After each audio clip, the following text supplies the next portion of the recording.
Hey guys, J77 here, doing another What's News, and pretty much I've been keeping an eye on the mess that our politicians have put themselves into. I'm talking about the government shutdown, of course. The government shutdown that took effect pretty much on Monday has been in effect ever since then. We're now reaching point stage three, and I say Monday because that it was pretty much obvious that we was heading right that direction. There was no turning back. A lot of people, of course, pointing fingers at Republicans, blaming Obama for not working with them, even though it was quite clear that they didn't want to work with him. They just wanted to make demands and just throw it there, say, do this, and that's it. Working together is actually coming with a reasonable, respectable compromise. And yet they couldn't do that, and they've been pretty much using Obamacare as the main reason, which, in my opinion, is the stupidest, selfish thing they could do.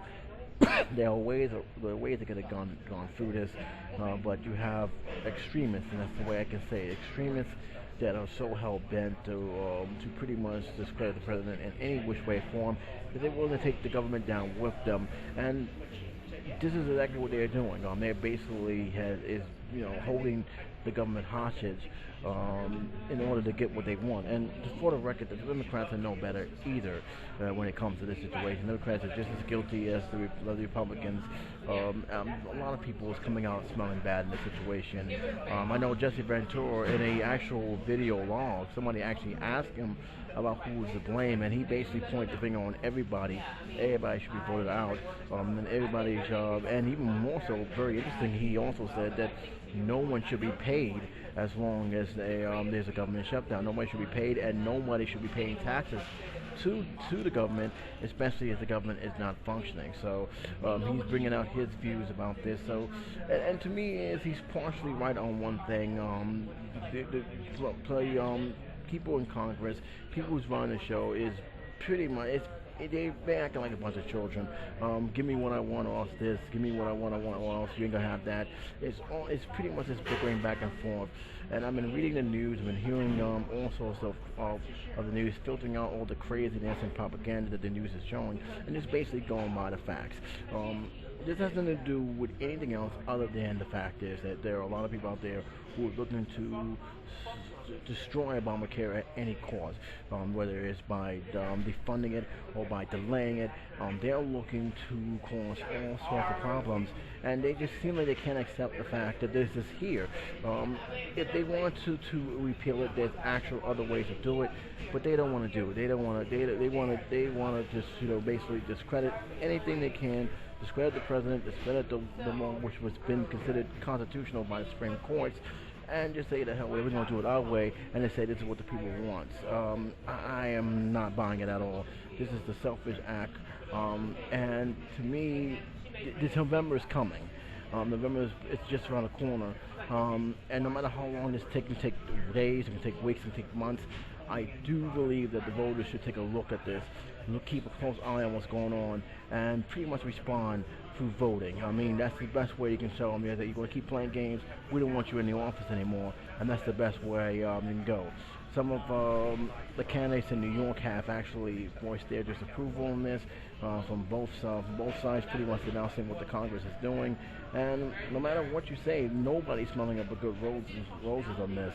A lot of people are voicing their anger and frustration, and even foreigners, and I mentioned this in my update video on my old channel, are not happy about this either, because they spend a lot of money to go see certain attractions in New York City, and almost half of them are closed down. The Statue of Liberty, Ellis Island, all the museums that are federally funded, all closed down in this city. So they're not too happy about it, especially when there was a bliss to what was actually going on. Have they given a head warning, they probably would not have made the quick move to book so many things, but they did book a lot of things, valuing pretty much up to anywhere from $200 to almost $1,000, and that's not including plane tickets.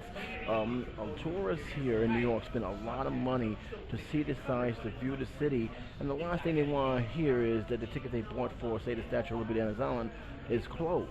They don't want to hear that. I was dealing with the frustration of the tourists. A company, to no fault their own, is dealing with the frustration. So there's a lot of stuff going on that is dealing with it. You have federal workers now out of a job right now, pretty much having a unpaid vacation. And you also have just basically other agencies, although they're still running, you got to be wondering for how long. And this is the thing that bothers me about these senators, these representatives. They only say they're job creators. They're always saying that they are looking for the best of this of our country. Yet they pull stuff like this, showing the opposite. This is totally unprofessional from both sides. They are not agreeing. I'm more upset with the Republicans, but there's a legitimate reason why I'm upset with the Republicans. But the Democrats are just as guilty as this as well. And to me, if I'm as a voter myself, I'm looking at this. I'm saying, okay, who's doing what they're saying, how they're throwing that in there, and in the end, would I vote for them come this November? Most likely, no. And Ted Cruz, even though he's lucky he's not in New York, I'm telling you right now, Ted Cruz would have been gone immediately. Ted Cruz would not last long in the city.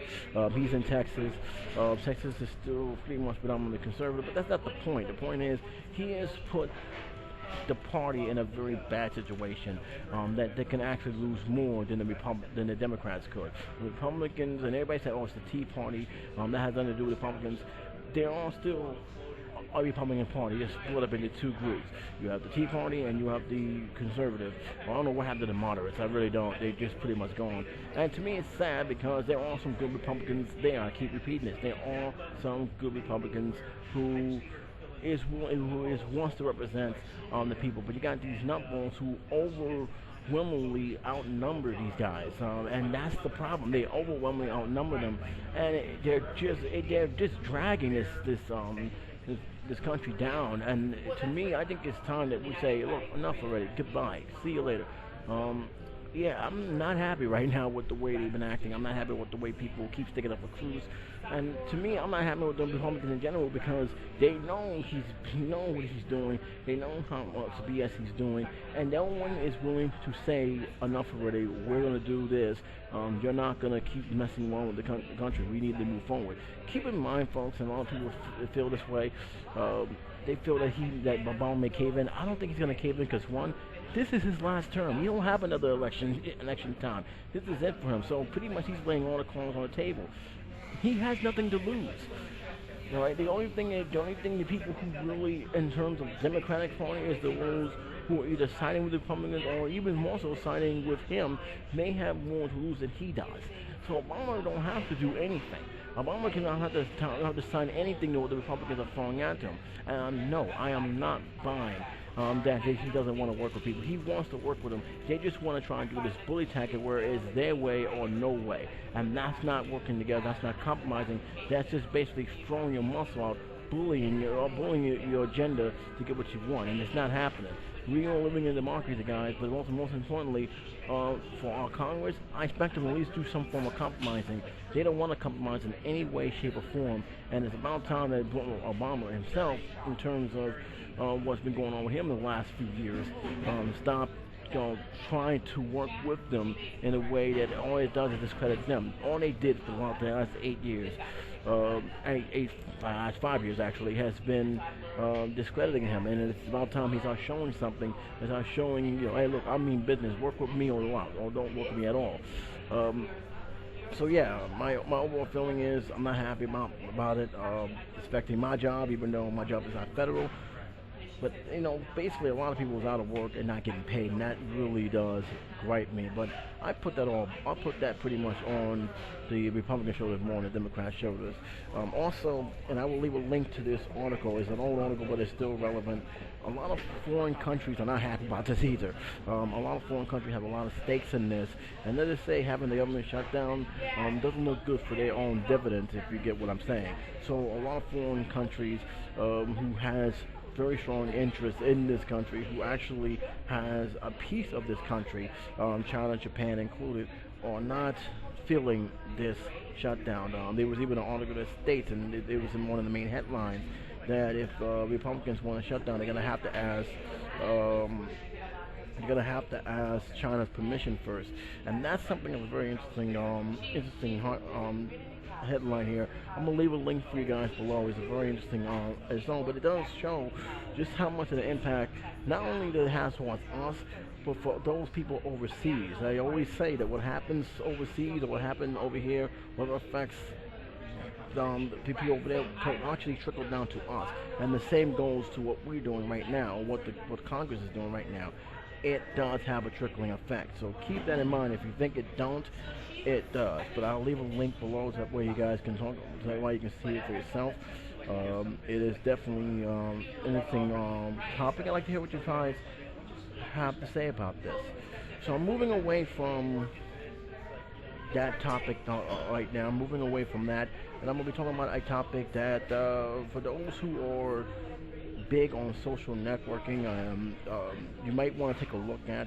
But it says here, Lincoln, I hope I'm saying it right because I don't usually use their services. Lincoln sues by users who say they got hacked. Their email account got hacked and stolen contact lists. This is very big. This is not something the first time it's happened. Facebook went through the situation, Google for a time went through the situation, and it does raise the question, I said this before, just how much privacy you have with your email. This is very, very serious because keep in mind a lot of sensitive materials, especially in the business perspective, gets transferred to our email. We do have contact lists on our email sites. And let's just say hearing that some other site who didn't even ask permission comes along, take out our information and use it for God knows what, is something that is pretty much unprofessional, unethical, and just damn right scary. But a group of Lincoln users are suing the social network site for allegedly hacking into their email account in a complaint filed in San Diego federal court this week. The users, by the way, when I say this week, it's last week, so keep it in mind. This is a week old, but it's still relevant to this day. I still like to hear your feeling on this topic. It says the user account Lincoln access the email so the company can mine out a list of contacts and send spam-like emails. That's very nice of them.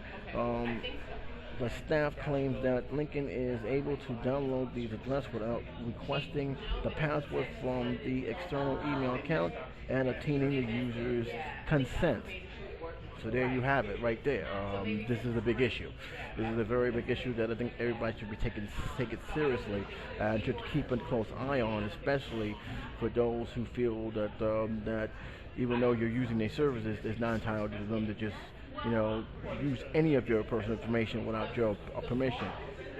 The complaint argued is essentially hacking, since the user's email account and downloading all email addresses associated with that user's account is done without clearly notifying the users or obtaining his or her consent. Once the account list has been picked up from the user's email accounts, endorsement emails get sent out. These endorsement emails contain the name of the likeness of those existing users from who Lincoln pretty much obtain the list of the email address the documents explain. This is not good. It is not good at all. In the last paragraph, it is not clear from the suit how Lincoln is allegedly hacking these emails accounts. For example, the staff claims that the company pretends to be its users to download contact lists. If a Lincoln user leaves an external email account open, nonetheless the social network is denying these allegations. Lincoln, and it says here, Lincoln is committed to putting out members first, which includes being transparent about how we protect and utilizes our members' data. The company says in a statement shared by All Things D. We believe, the company continues, that the legal claim in the lawsuit is without merit, and we intend to fight it vigorously. I hope they do, and I hope they don't find themselves guilty. Because if it does, oh man, will new questions be added to how safe your email is, or how, and most importantly, how safe these social network sites is. See, this is not surprising to me because Facebook has gotten into the same problem about what they can and cannot use with your private information. And it led to the head honchos getting into some very deep troubles. Google has suffered a similar situation, but at least with Google, I will say this: as much as I have my gripe, they do tend to make sure that your stuff stays private. I have less, I think I have pretty much less spam mail from them than any other email service that I've used, and that's saying a lot. So. But the point is, yeah, again, we have to ask ourselves this question when we're using social network or even our email accounts, and that is, what is deemed private and what is deemed not private that these companies can use, and do these companies have a right to let us know what they're doing with our information? Personally, I think they should. I mean, this is sensitive information. I understand there are some exceptions to the rules. For instance, if there's a warrant, if they expect you to commit a crime, the federal law have the right, with a warrant, to say, hey, look, we want to view we have an investigation. We believe there was a criminal act that's been conducted, and by use of such, we need to take a look at this so we can find out who this perpetrator is and catch him. They're gonna sign off on that without the user's permission. That's not even a no-brainer. How many people who continue to put their crime out on the internet only get caught like one day or even 2 days later? Just go to show, be careful what you put on the web, because you never know who's looking into it. So these are the things that we need to really look at, and most importantly, we need to look at the policies. A lot of times we just skim by it or just click it and say, yeah, let's go ahead, and that's it. Look at the policies. Look at what is important and what they're saying that is important in that policy, because you never know. They may actually tell you what they're going to do with it, and we may just glance over it, and some of the stuff they may do with it you may not agree with. So it's always important, before you actually say, yeah, I'm good to go, read the policies, especially with this. As for Lincoln, just clearly, if this is true, they did hack. I think some kind of discipline action should be done to keep them from doing that again. Mind you, it's going to probably be hard to prove. They have to prove that they indeed did this. Probably one of the main things they can prove is saying that we did not give permission for this, because, number one, all those guys used to be on my side, and not all of them use Lincoln. So how is it possible that you guys have that? But at the same time, we also got to ask ourselves one thing, because Lincoln is just not a social network. It's actually, some colleges use it as well. So do all some of these people going to college, and they happen to have this program, this service, as part of the program. So keep that in mind. It's all small possibilities. I'm keeping both sides to account. And again, but it does raise the question: how safe is your email really from other people who you don't want to see? But most importantly, how safe is your address? That's something that I think that people need to really be discussing, especially since more than ever, some of the email places like Yahoo and Google are trying to be something much more than just a place where you can get your email. Leave a link below and let you guys check it out yourself. And I'm moving on. This happened about recently also, in California. A shot fired during a robbery of a TV reporter, Jeff Bush, not related to George Bush, in San Francisco. Now the article, I'll just read it right on, and I'll just comment on it afterwards. But it says San Francisco police on Saturday arrested two men in connection with a robbery of a television reporter, in which its security guard fired two shots at the assailants. Amala McFarland and John Wood, each 19 and from San Francisco, charged with robbery and conspiracy, the department said. Interesting. The police said that the incident occurred about 8 p.m. Friday in a high-crime neighborhood of the city. Police said that the person walked into San Francisco General Hospital for a short time later with gunshot wounds. The police said one of the suspects was treated for a non-life-threatening gunshot wound, but didn't identify the man. Kayron, I believe that's what they call it, Kayron 4 reporter on It's what reports on his website, which there's a link to, which you can see when I put the link to this page. That report, Jeff Bush handed over his equipment after he and his station security guard was was approached by two armed men. Bush then took cover, and the security guard opened fire, and the two men, Bush and the security guard, opened fire on the two men. Bush and the security guard were unarmed. The holdup in the latest of spat of robberies in San Francisco Bay. I thought it up. Sorry. The holdup is the latest spat of robberies of the San Francisco Bay Area news crews. And I will leave a link below so you guys can check it out yourself. But I'm just happy that no one was killed. I'm really am. That's a scary scene. I mean, you're doing your jobs, trying to, get home safe, and you got these guys with guns, basically trying to rob you. This could have ended tragically for anyone, the guys who commit this crime and the reporter. So that's one thing I want to get out the way. I'm very happy that he is safe and good. I know he's probably shaken up. I probably wouldn't be shaken up. I probably wouldn't go to work the next morning. That's how shaken up I'll be. As for the two assailants, again, these guys are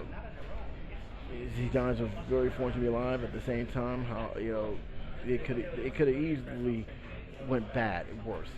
One of the two assailants could have lost their life over nothing, over stupid stuff.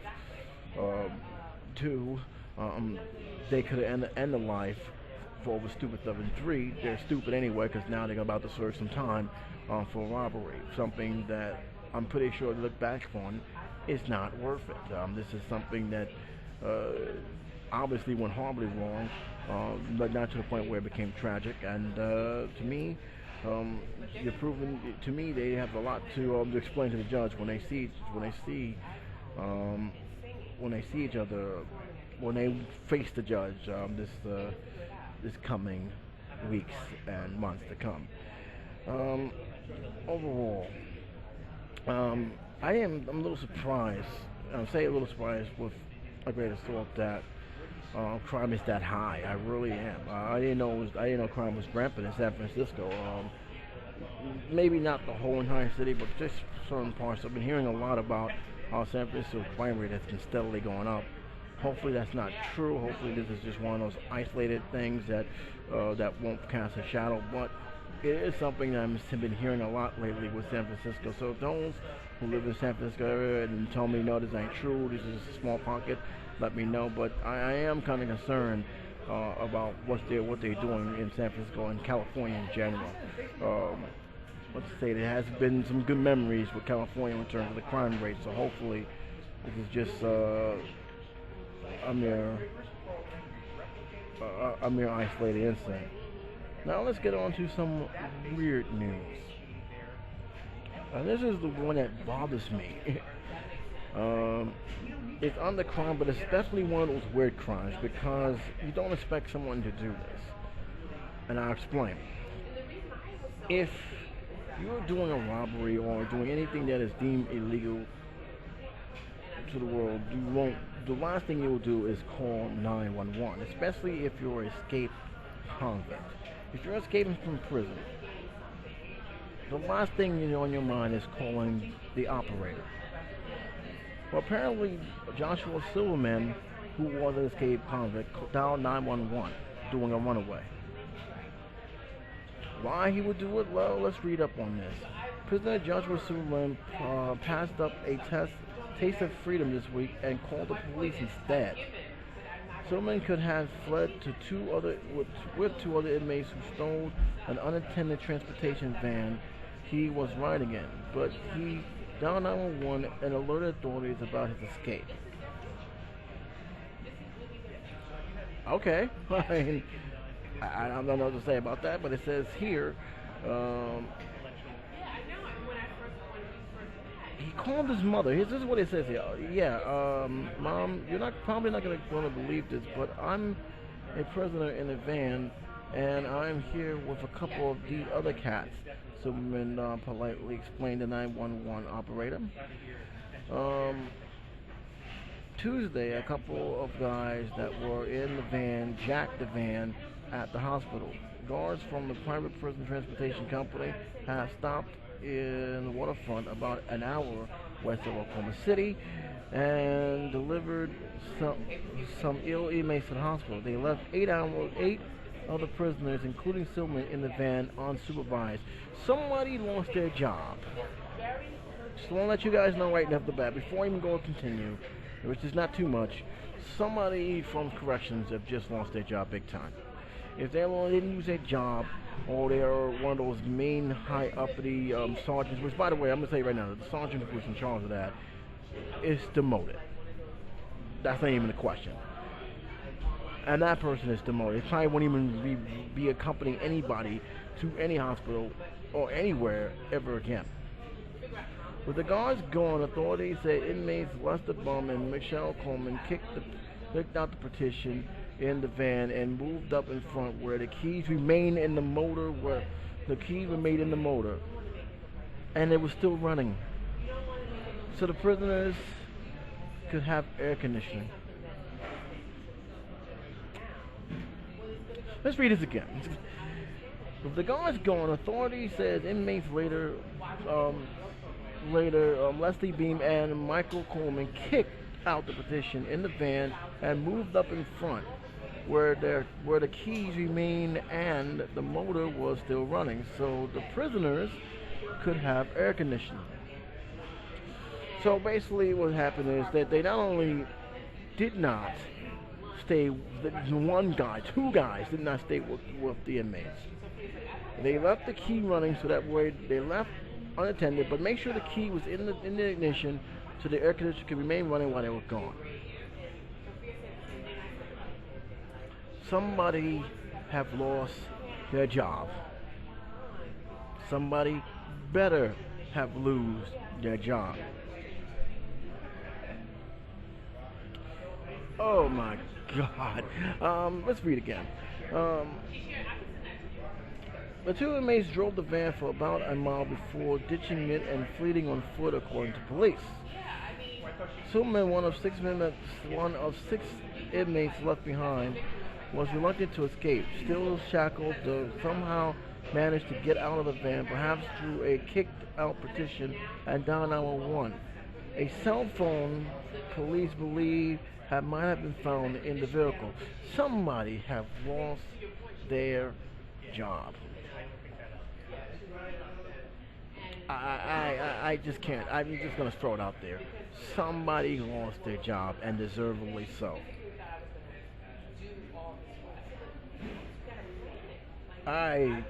You know what, at the point when you read the weirdness of this whole entire thing, and this is why I say it's weird, but let's not even call it weird anymore. Let's not even call it a crime. Let's call it simply irresponsible. Let's try it again. Let's say it again. Not weird, not a crime article, irresponsible article. During a 4-minute audio clip that Waterfront Police released Thursday, Silverman suggests struggled to explain the van's whereabouts. After the dispatcher asked for a specific location, the prisoners volunteered to walk the nearby road and flag down an officer. We're in Oklahoma somewhere. I don't know because we're not on the road, but I'm not from here, Silverman told the dispatcher. I just don't want to get shot by no cops or nothing. And I can understand it, folks. Here's my question. Why is this article says Joshua Silverman escaped inmate down 911 during the runaway, when it's very clear that he wasn't intended to run away, or he intended to, or had any idea what was about to happen? You know what they should have said? Two correction officers lose his job over failing to supervise inmates who was locked inside a van, who later escaped using that same van which left the keys. There it is. That should be the whole title. Oh, jeez. Now, the dispatcher asked Silverman where the rest of the prisoners were. The 5 other inmates remained beside him. We're all in the van, he said. The 2 of the dudes took off. The dudes that were doing whatever they were doing took off. Silverman remained on the phone until the patrolman arrived on the scene. The cops are right there, he told the dispatcher. Silverman was in custody on a drug-related charge and was being taken to Wisconsin on the day of the escape. One of former police chief Louis Florin said Thursday Wisconsin court records indicated Silverman was convicted of bail jumping, drug manufacturing, and disorderly conduct during the last several years. That has nothing to do with the fact that you left a couple of prisoners, potentially dangerous prisoners, unattended in a van. Are you serious? You're gonna bring this up? He should have been saying, we're going to be investigating this. This should not have happened. This was horrible to happen. I don't care what he's in here right now. That right now is irrelevant right now in the story. I just love it when they bring up something to try and cover their mistakes. Oh, goodness. Flower and Silverman called Thursday helped police narrow their search for Baum and Coleman, who were taken back into custody later that day. Thank goodness.